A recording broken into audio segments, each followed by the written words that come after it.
Hello students, let's see the question. So the question is having assertion and reason.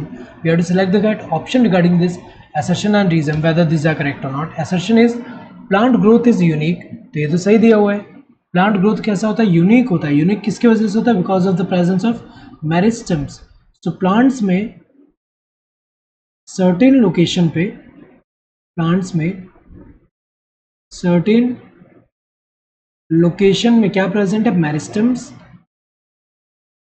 Meristems और इनके जो sales है वो actively dividing cells होते हैं. So continuously number of cell add करें एक तरह से. तो इसीलिए अगर हम देखें प्लांट जो है इनमें ये प्रेजेंट होने की वजह से ये रिटेन रखते हैं capacity for unlimited growth throughout their life time. तो ये तो सही दिया हुआ है.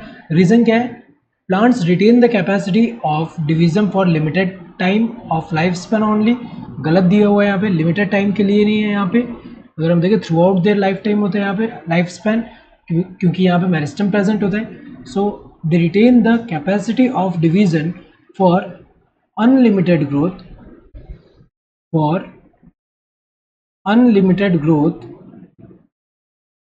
Through out their life time life span throughout their life span.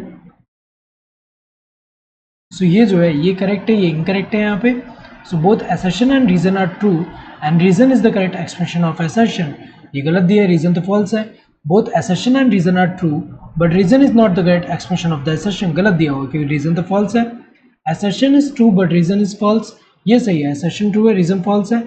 Assertion is false but reason is true. गलत दिया हुआ है. Assertion false नहीं है, true है, and reason true नहीं है, false है. So correct answer would be this third one. Hope you understood the question. Thank you and all the best.